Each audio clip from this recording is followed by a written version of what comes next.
Oke, jumpa lagi di Opini Budiman.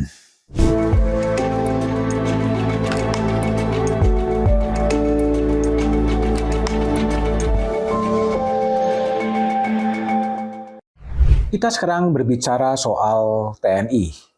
Jenderal Andika Perkasa resmi pensiun sebagai Panglima TNI pada bulan Desember 2022.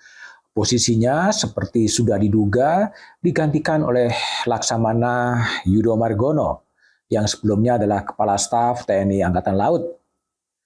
Yudo akan menjabat Panglima TNI sampai akhir November 2023. Masa jabatannya memang pendek, sekitar 1 tahun, sama dengan masa jabatan Andika Perkasa. Namun yang perlu jadi perhatian adalah tahun 2023 adalah tahun politik. Di pertengahan tahun 2023 akan ada pencalonan presiden, akan ada pencalonan calon anggota legislatif, yang tentunya namanya pencalonan presiden akan meningkatkan suhu politik di tahun 2023. Tarik-menarik antar elit politik, tarik-menarik antara partai politik untuk mendapatkan manfaat elektoral diperkirakan akan terjadi di tahun 2023. Disitulah sebetulnya peran TNI dan peran Panglima TNI akan menjadi strategik dan akan menjadi penting. Tahapan pemilu memang berjalan. 17 partai politik telah ditetapkan, termasuk 6 partai lokal di Aceh. Namun di dalam ruang-ruang gelap yang muncul secara sporadis di berbagai media, wacana menunda pemilu juga muncul. Sejumlah elit politik mulai menyuarakan wacana-wacana yang patut ditebak adalah semacam prakondisi mengarah kepada penundaan pemilu. Dengan bahasa-bahasa perlu dipertimbangkan lagi pemilu 2024, saatnya memikirkan kembali amandemen konstitusi, balik ke Undang-Undang Dasar 1945 yang lama. Wacana itu jelas membelah publik. Wacana menunda pemilu itu bertentangan dengan konstitusi dan bertentangan dengan prinsip demokrasi. Karena konstitusi jelas menyebutkan bahwa pemilu diadakan 5 tahun sekali. Tidak ada tema soal penundaan pemilu. Memaksakan gagasan untuk menunda pemilu adalah gagasan yang bertentangan dengan konstitusi dan bisa menciptakan instabilitas politik, sesuatu yang dikhawatirkan banyak pihak terhadap kondisi bangsa ini yang masih berhadapan dengan ancaman resesi dan ancaman-ancaman yang lain.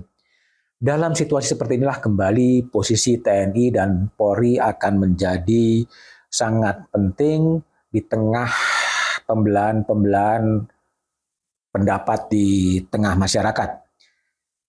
Pasca pensiunnya Jenderal Andika pun tetap menjadi menarik untuk dicermati.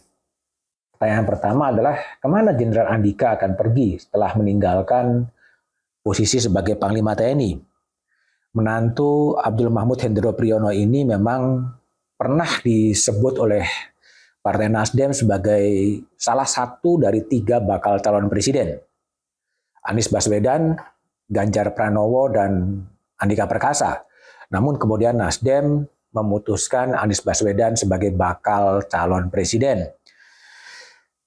Namun koalisi yang mau dibangun oleh Nasdem bersama dengan PKS dan bersama dengan Partai Demokrat belum juga terwujud, belum juga kompak dan memenuhi persyaratan untuk mengusung Anies Baswedan sebagai calon presiden pada saatnya nanti.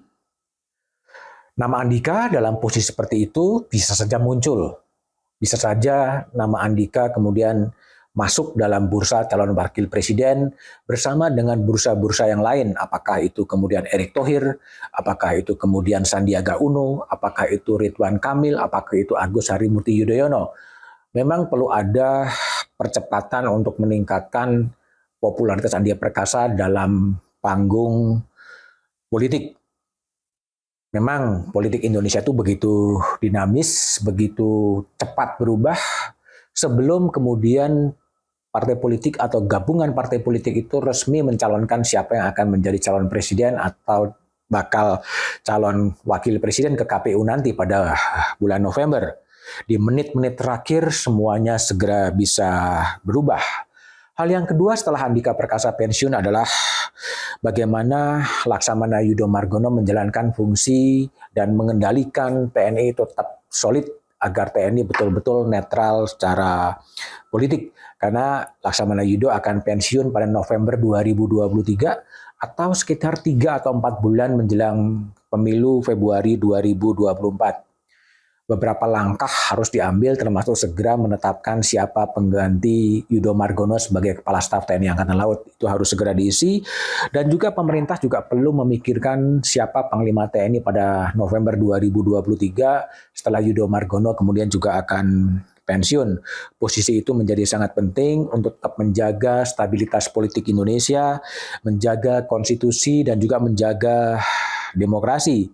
Harapannya sih sebetulnya siapa Panglima TNI pengganti Yudho Margono di November 2023 yang punya tugas mengawal pemilu di 14 Februari 2024 dan pilkada di 27 November 2024 adalah seorang Panglima yang cukup solid, yang cukup mempunyai leadership yang kuat dan hasrat politiknya tidak terlalu besar. Ini menjadi penting karena fungsi dari Panglima TNI nanti adalah menjaga stabilitas politik dan menjaga netralitas politik seperti diingatkan oleh Presiden Joko Widodo agar Laksamana Yudho betul-betul menjaga netralitas politik di tengah tarikan-tarikan politik dari para elit. Politik tentara adalah politik negara dan negara tunduk pada konstitusi.